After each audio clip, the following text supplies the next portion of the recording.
ಕೊಪ್ಪಳದಲ್ಲಿ ರೈಲಿನ ಮಾದರಿಯಲ್ಲಿ ಗಣೇಶನ ಪ್ರತಿಷ್ಠಾಪನೆ ಮಾಡಲಾಗಿದೆ. ಚಲಿಸುವ ಗಣೇಶನ ಜೊತೆಗೆ ಪುಟಾಣಿಗಳ ಸಂಭ್ರಮವನ್ನ ನೋಡ್ತಾ ಇದ್ರೆ ಎರಡು ಕಣ್ಣು ಸಾಲೋದಿಲ್ಲ.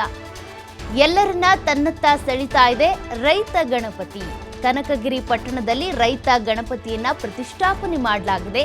ಮಿನಿ ರೈಲಿನ ಹಳಿಯನ್ನ ನಿರ್ಮಿಸಿ ವಿಘ್ನೇಶ್ವರನ ಪ್ರತಿಷ್ಠಾಪನೆ ಮಾಡಿದ್ದಾರೆ.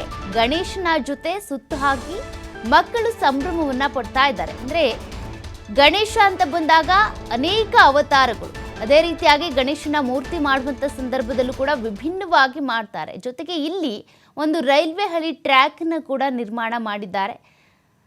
ಅಲ್ಲಿ ಚಿಕ್ಕ ಚಿಕ್ಕ ಮಕ್ಕಳು ಏನಿದ್ದಾರೆ ಬಂದು ಸಂಭ್ರಮಿಸ್ತಾ ಇದ್ದಾರೆ. ಆ ಟ್ರ್ಯಾಕ್ ಜೊತೆಗೆ ಆ ಗಣೇಶನ ಜೊತೆಗೆ ಸಂಭ್ರಮಿಸ್ತಾ ಇದ್ದಾರೆ ಮಕ್ಕಳು. ಆ ದೃಶ್ಯವನ್ನು ನೀವು ನೋಡ್ತಾ ಇದ್ದೀರಾ. ಬಹಳ ವಿಭಿನ್ನವಾಗಿ ರೈತ ಗಣಪತಿಯನ್ನು, ಅಂದರೆ ಗಣೇಶನೇ ವ್ಯವಸಾಯ ಮಾಡ್ತಿದ್ದಾನೆ ಅನ್ನುವಂತಹ ಥೀಮ್ ಕೊಡೋ ರೀತಿಯಲ್ಲಿ, ಒಂದು ಸಂದೇಶವನ್ನು ಕೊಡೋ ರೀತಿಯಲ್ಲಿ ಈ ಒಂದು ಥೀಮನ್ನು ಇಟ್ಕೊಂಡು ಗಣೇಶನನ್ನು ಕೂರಿಸಿದ್ದಾರೆ. ಬಂದಂಥ ಮಕ್ಕಳು ಎಲ್ಲರೂ ಕೂಡ ಅಲ್ಲಿ ಗಣೇಶನ ಜೊತೆಗೆ, ಅಂದರೆ ಗಣೇಶ ವ್ಯವಸಾಯ ಮಾಡ್ತಿದ್ದಾನೆ ಅಂದರೆ ಆತನ ಜೊತೆಗೆ ಮಕ್ಕಳು ಕೂಡ ಹೋಗ್ತಿದ್ದಾರೆ ಅಂತ. ಎರಡು ಎತ್ತುಗಳಿದೆ. ಆ ಎತ್ತುಗಳನ್ನು ಗಣೇಶನ ಹಗ್ಗ ಹಾಕಿ ಹಿಡ್ಕೊಂಡಿರೋ ರೀತಿಯಾಗಿ ಆ ರೈಲ್ವೆ ಟ್ರ್ಯಾಕಲ್ಲಿ ಅದು ಒಂದು ರೌಂಡ್ ಹೊಡ್ಕೊಂಡು ಬರುತ್ತೆ.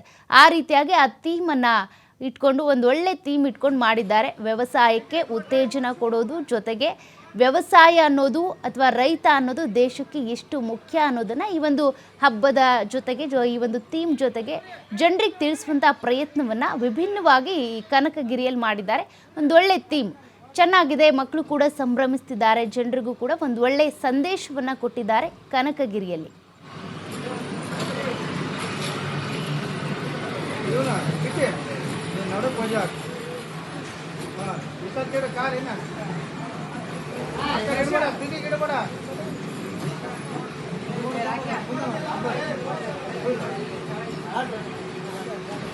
ಪ್ರಣವ